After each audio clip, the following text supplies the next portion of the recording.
Meus irmãos, Pai do Senhor, Cláudio, nosso canal Discipulando com a Bíblia.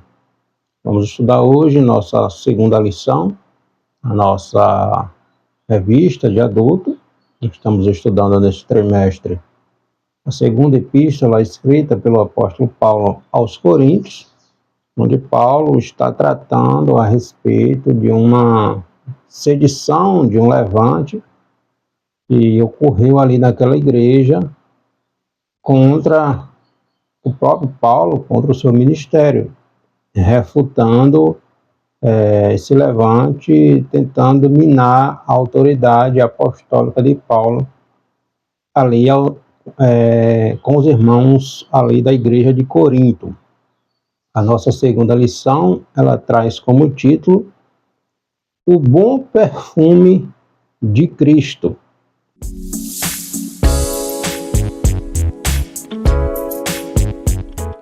Nessa lição, nós vamos trazer como objetivos pedir a Deus sabedoria para instruir, perdoar os que se arrependem e viver conforme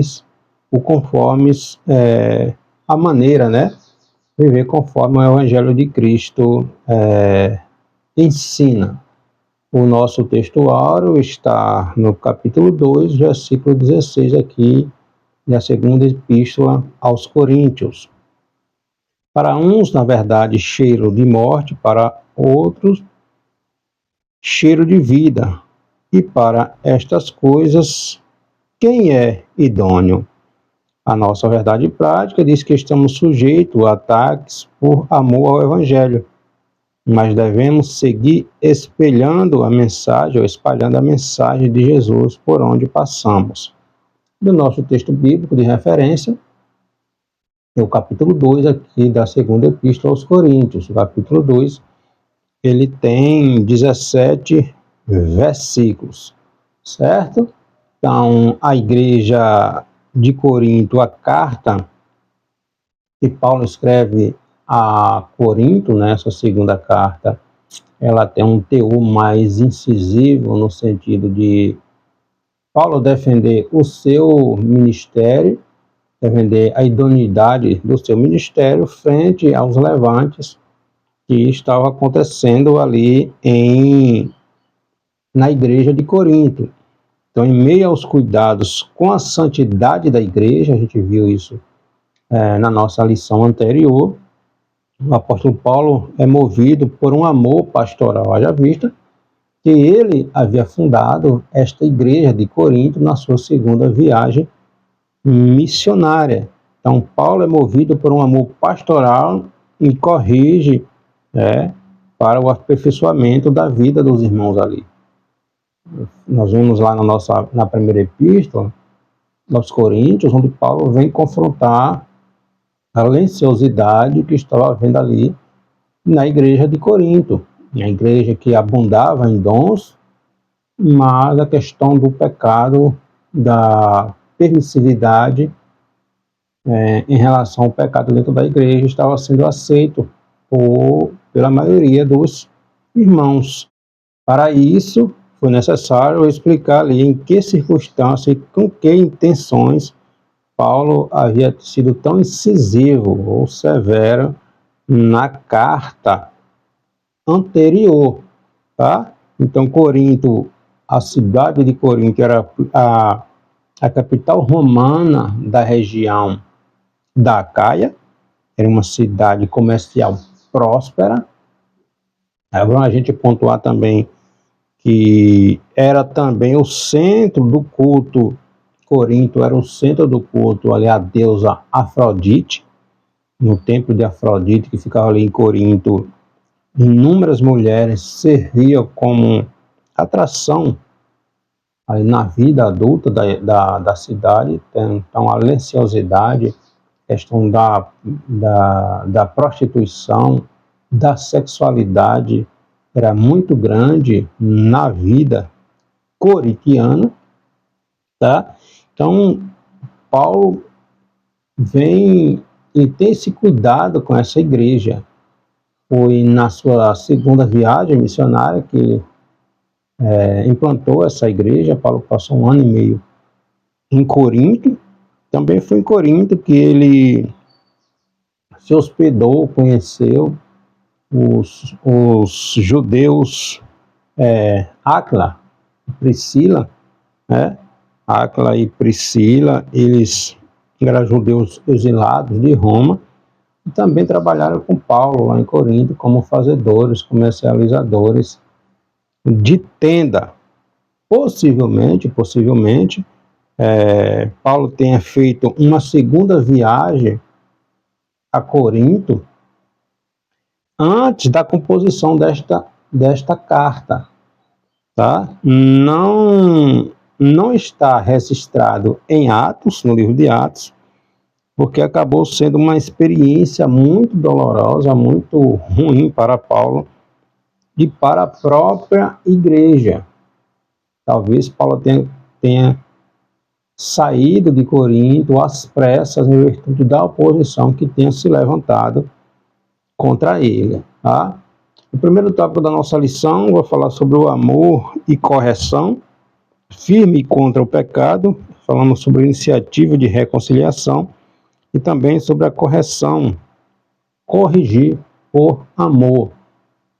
Então, as notícias que Paulo havia recebido acerca da igreja de Corinto mencionavam a conduta incorreta de alguns membros. Nós vimos na nossa lição anterior, no primeiro capítulo, né? E muita resistência de alguns aos ensinamentos do próprio apóstolo Paulo. No capítulo 2, a qual estamos estudando agora, a carta ainda trata da prudência de Paulo e da hostilidade por parte de alguns ali da igreja de Corinto.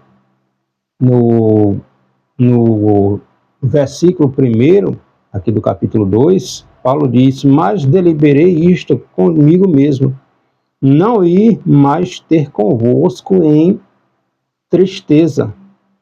A tristeza mencionada aqui por Paulo é causada pela notícia, né? Nós estudamos na nossa lição anterior novamente, de que alguns desprezaram a mensagem da cruz, a mensagem que o apóstolo tinha ministrado, tinha ensinado, né? Durante ali, aproximadamente 1 ano e meio. Então, quanto a esses, não é possível outra atitude senão corrigir essas distorções. Paulo está dizendo que ficaria triste, aborrecido, quando fossem repreendidos, esses que estavam distorcendo. Contudo, essa seria uma única forma de fazê-lo, né? Motivo de alegria para quem os corrigisse.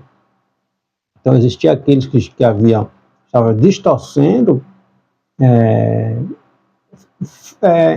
revidando, enfrentando o apostolado de Paulo, a mensagem que Paulo havia pregado, estava pregando, talvez se colocando numa posição de destaque ali na igreja e refutando a autoridade de Paulo. Paulo fala aqui aos irmãos para que estes venham a ser corrigidos, não no sentido de desprezar esta pessoa, né? De fazer com que essa pessoa venha perder a sua fé, venha perder a sua salvação. É um processo de correção, de disciplina, no sentido de que essa pessoa venha refletir sobre suas ações e se arrepender, tá? Para que haja restauração. Paulo está dizendo que se fosse a Corinto naquela oportunidade, os ânimos iriam piorar. Por isso, ele preferiu repreendê-los através de uma carta. No versículo 3, Paulo diz: escrevi isto mesmo para que, chegando, eu não tenha tristeza da parte dos que deveriam alegrar-me, confiando em vós todos que a minha alegria é a de todos vós. A correção através da carta foi estratégia aqui de Paulo, pois garantiu a advertência sem gerar respostas agressivas, se ele tivesse ali presente, ou ataques acalorados, ou seja, no calor da emoção ali, né? Se Paulo tivesse presente, poderia suscitar uma situação mais desagradável ainda. Isso evitaria as discussões e as palavras provocativas, né? Então, através de carta, os ânimos seriam amenizados, seriam baixados ali a temperatura, vamos falar assim. As pessoas teriam tempo para refletir primeiro antes de responder, tá? Então a expectativa de Paulo era que a carta produzisse efeitos positivos naquelas pessoas, só então eles visitariam novamente. Primeiro eu mandei a correção por escrito, Paulo falando aqui, né? Chegando, eu não tenho a tristeza da parte dos que deveriam alegrar-se. Então, quando a carta chegasse, que fosse lida, Tito levou a carta, os irmãos haveria tempo de refletir, de ponderar, de rever suas ações, tá? Porque Paulo, como nós vimos na lição anterior, Paulo iria até Corinto, só que ele foi impedido, né? Ele não teve como ele chegar a Corinto na oportunidade que ele havia desejado, entende? Então ele escreve essa carta para refutar rebater aquela oposição que havia se levantado contra a sua liderança, contra o seu apostolado. Então ele está sendo cauteloso e apaziguando os ânimos, pois de cabeça crente ninguém conversa, muito menos aconselha. Então Paulo prefere enviar a carta, aconselhar a igreja através da carta, a partir da resposta que Tito levasse, Paulo saberia novamente como agir quando chegasse ali em Corinto novamente para tratar das situações mais detalhadamente em presença.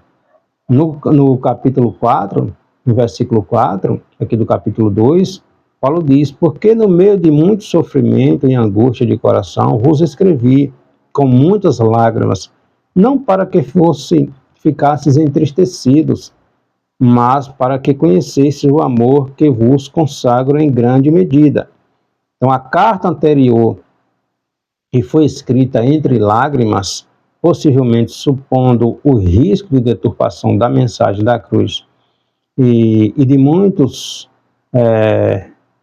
que evitasse que muitos viessem a se perder, em virtude daquilo que fosse, do próprio levante que estava acontecendo ali.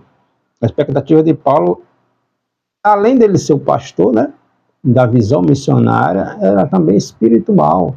Não só o cuidado que ele tinha, o carinho que ele tinha pelos irmãos ali, mas também a questão do cuidado espiritual, né? Por trás das lágrimas do missionário, do pastor, do apóstolo, está a consciência de que Cristo vai requerer uma igreja santa, uma igreja gloriosa, sem mácula, nem ruga, ou coisa semelhante, conforme está lá em Efésios capítulo 5, versículo 27. Então o apóstolo olha para o que está acontecendo na igreja de Corinto, ele prevê o que pode acontecer com aqueles irmãos que estavam sendo, ou por acaso viessem a ser enganados em virtude de uma liderança que estivesse alterando o sentido da mensagem do Evangelho de Cristo. Daí a questão de Paulo escrever, né, dizendo aqui em lágrimas. Paulo tinha uma preocupação muito grande com esta igreja, com esses irmãos.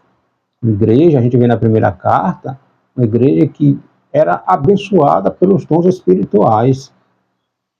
Entretanto, tinha essa dificuldade em relação à permissividade do pecado dentro da igreja. No segundo tópico da lição vai falar sobre a disponibilidade para o perdão, né? O amor e disciplina, o perdão que restaura e o desígnio de Satanás. Então, além de ser uma ordenança de Jesus, a questão do perdão, O perdão tem o poder de derrubar qualquer estratégia do inimigo, né, para gerar separação e desordem dentro da igreja. Uma igreja onde não há perdão, onde o rancor impera, se torna uma igreja doente. Entende? No versículo 5 e 6, está dizendo, principalmente no 6, diz: basta ali a punição pela maioria, ou seja, a maioria dos irmãos da igreja ali já havia disciplinado ou colocado esse irmão em observação, este que havia pecado. Alguns atribuem aquilo que aconteceu lá em 1 Coríntios, capítulo 5, daquele rapaz que havia cometido o adultério, ou uma relação incestuosa, quando ele se envolveu sexualmente com a esposa, com a mulher do seu pai, possivelmente uma madrasta. Paulo, a referência aqui vai falar da mulher do pai, que seria a própria mãe, né? Mas uma relação incestuosa. Então, Paulo trata aqui deste caso aqui, de uma situação específica, tá? Alguns, novamente, atribui que isso tenha sido este rapaz lá, está registrado na primeira carta aos Coríntios, capítulo 5. Pode ser também alguém que tenha se levantado contra a liderança de Paulo. Possa ser uma outra pessoa também, né? Mas a maioria dos estudiosos atribui que possivelmente seja aquele que havia tido a relação com a esposa do seu pai. Então, contudo, mais relevante é a advertência para quem tem causado a tristeza. O modo como Paulo comenta este fato sugere que ele foi o alvo dessa tal pessoa. Ou seja, que esta pessoa, essa determinada pessoa, tenha sido a liderança, né? Aquele que levantou esse complô e estava se opondo ao ministério, aquilo que Paulo tinha ensinado, a dedicação, o cuidado, tentando minar a liderança, a referência de Paulo ali na igreja de Corinto. Então, referido-se às intenções daquele homem, Paulo diz que ele, ao tentar desacreditar a sua mensagem, não o fez apenas a ele, a mim, mas para que eu não seja demasiadamente áspero, digo que em parte a todos vós. Então, o levante contra Paulo não era simplesmente contra o próprio Paulo, mas contra a própria igreja. Então, a ideia equivocada aqui é a de que todos os que atacam a mensagem da cruz está atacando a igreja, está atacando o próprio Jesus. Em Atos, capítulo 9, o próprio Paulo, quando ele estava indo para Damasco para prender os cristãos, que Jesus fala com ele, Jesus diz: Paulo, Saulo, por que me persegues?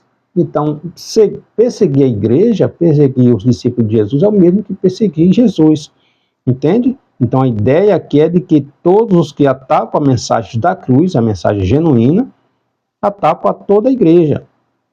Quem ataca a igreja ataca o próprio Jesus. Apesar da má conduta desta pessoa, Paulo afirma que a punição devida e proporcional visa a restauração e não a rejeição permanente desta pessoa, que estava se levantando contra a liderança, levantando uma sedição ali contra o ministério do próprio Paulo. No versículo 7, Paulo diz: de modo que deveis, pelo contrário, perdoar-lhe e confortá-lo, para que não seja o mesmo consumido pela excessiva tristeza. O apóstolo exorta, encoraja, motiva, né, a todos acerca do critério que deveria adotar em relação ao julgamento, à disciplina daquele irmão. Precisamos também observar que Paulo está passando um momento difícil, né? um momento turbulento, sofrendo com a rejeição que ele sofreu ali na igreja de Corinto, principalmente por causa desse complô, onde possivelmente na segunda viagem, que ele não está registrado em Atos, que ele foi a Corinto, ele tem que sair às pressas, né, por causa desse levante que ocorreu contra ele. Tá? Então ele conhece a dor da rejeição, né? E ele ensina a prática do perdão conforme Jesus ilustrou.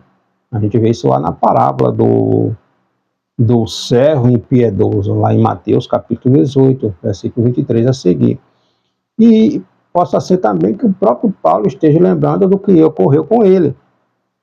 Quando ele foi para Damasco, que ele se converte a Cristo, e os judeus, os judaizantes, sabendo que ele havia se convertido a Cristo, tenta prender, tenta pregar, né? Os judaizantes ali de Damasco ficam ali na porta da cidade, esperando que Paulo fosse passar para ser preso. Então Paulo é escondido e sai por outro lugar. Da mesma forma, quando ele chega em Jerusalém, ele procurou se reunir com os discípulos e não foi aceito, porque os discípulos ainda estavam temerosos de que a conversão de Paulo fosse um disfarce para prender os cristãos. Então, o próprio Paulo sofreu na pele essa situação de rejeição muito tempo atrás. No versículo 11, aqui do capítulo 2, Paulo diz: para que Satanás não alcance vantagem sobre nós, pois não lhe ignoramos os desígnios. O diabo é astuto. Ele é sagaz, tá? No versículo aqui 9 e 10 diz: rogo-vos que confirmeis para que com ele o vosso amor, e foi por isso também que vos escrevi, para ter prova de que em tudo sois obedientes, tá? Então, perdão a quem se arrepende, vai manter uma igreja unida e de pé para que Satanás não alcance vantagem contra esta igreja. Então é necessário que a igreja exerça o perdão, conforme o próprio Jesus nos ensinou, pois o perdão a quem se arrepende, né, verdadeiramente mantém a igreja unida e de pé, para que Satanás não alcance vantagem sobre nós, pois conhecemos os seus planos de criar divisões, corrupção no corpo da igreja. O diabo, ele é astuto, né? Então a ordem é perdoar todos os que se arrependem e buscam sinceridade, né? Com sinceridade o perdão de coração. Então Paulo vai falar aqui a respeito desta pessoa que já havia sido corrigida, né, disciplinada pela maioria, e que após se mostrar arrependido, que esse seja acolhido novamente no corpo, na membresia da igreja. Então a ordem é perdoar, né? Todos, sem exceção, devem perdoar aquele que busca a reconciliação. Então o apóstolo Paulo dá o exemplo a todos, declarando: a quem perdoais alguma coisa, também eu perdoo. Versículo 10. Pois sempre que houve algo a perdoar, o fiz na presença de Cristo. O próprio Cristo perdoou nossos pecados, as nossas ofensas. Logo, ainda que com dor, com sofrimento, com lágrimas, muitas vezes somos incompreendidos no meio da igreja. Na igreja há pessoas com vários temperamentos, pessoas que muitas vezes não se deixam ser tratadas pelo Espírito de Deus e acaba sendo um problema no meio da igreja. E para a gente finalizar, o terceiro tópico da lição, falando sobre o triunfo e perfume de Cristo. Jesus nos conduz em triunfo e perfume de Cristo, o perfume da vida ou da morte. Então, ao expor sua expectativa pela notícia dos irmãos de Corinto, Paulo havia enviado Tito, né? Paulo pretende mostrar o quanto ama e se preocupa com todos ali. No versículo 14, ele diz: graça, porém, a Deus, que em Cristo sempre nos conduz em triunfo, e por meio de nós manifesta em todo lugar a fragrância do seu conhecimento. Então o apóstolo faz questão de mostrar o quanto ficou ansioso para ter notícia de como os coríntios haviam reagido às suas primeiras cartas, né? Será que os irmãos de Corinto haviam se arrependido? Teria perdoado uns aos outros? Teria compreendido o motivo pelo qual Paulo resolvera escrever e não ir ter com eles, que os irmãos haviam compreendido, né? Então, certamente, essas eram as preocupações, entre tantas outras, que levaram às grandes expectativas de Paulo pelo regresso de Tito, seu cooperador. Tito era grego, né, cristão, com a resposta a todas essas perguntas que possivelmente se passavam ali pela cabeça de Paulo, já que Tito ainda não havia chegado a Troade, onde Paulo estava, conforme eles haviam combinado, de se encontrar. Paulo resolve encontrar em meio do caminho, né? Então Paulo parte para a Macedônia, agora que o ministério, a obra que ele estava fazendo ali em Troade estava sendo próspera, né?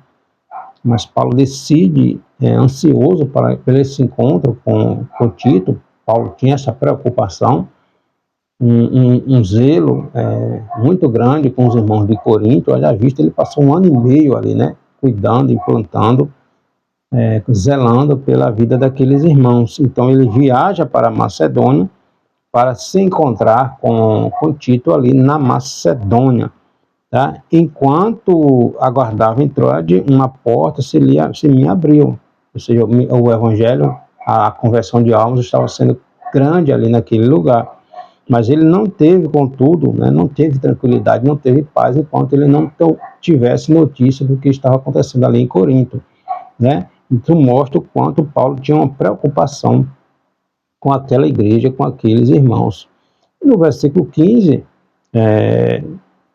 porque nós somos para com Deus o bom perfume de Cristo, tanto nós que somos salvos, como nós que se arrependem. Então, embora não tenha plantado uma igreja ali em Troade, por causa desta preocupação, desse cuidado, isso incomodou Paulo em relação aos irmãos de Corinto. Paulo destaca aquela oportunidade como um triunfo do Evangelho de Cristo. Graças, porém, a Deus que em Cristo sempre nos conduz em triunfo, né? O que Paulo está dizendo é que por meio da sua pregação e não da pregação daqueles que o acusam, espalha-se uma verdade, ou seja, o bom perfume de Cristo, que converte muitos em servos fiéis ao Senhor Jesus Cristo. Para outros, contudo, o bom perfume da mensagem verdadeira representa condenação. Que condenação é essa? Aqueles que rejeitam. Rejeitou o Evangelho de Cristo, essa pessoa já está se condenando. Por exemplo, no Evangelho escrito por João, capítulo 3, versículo 18, Jesus disse: quem não crê em mim já está condenado. Então, rejeitar a mensagem do Evangelho, rejeitar o Senhor Jesus Cristo, é rejeitar a salvação. Tá? Aí o que Paulo vem dizer: para outros, contudo, o bom perfume da mensagem verdadeira representa condenação, pois a rejeitaram. Então, rejeitar a mensagem da salvação é rejeitar a vida em Deus, né? E no versículo 16, Paulo diz: para com este cheiro de morte para a morte, para com aqueles aroma de vida para a vida. Quem, porém, é suficiente para estas coisas?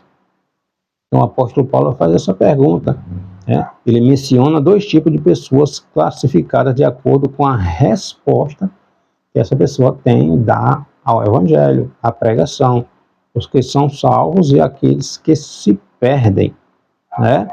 Paulo diz que o que Paulo quer dizer aos Coríntios, né?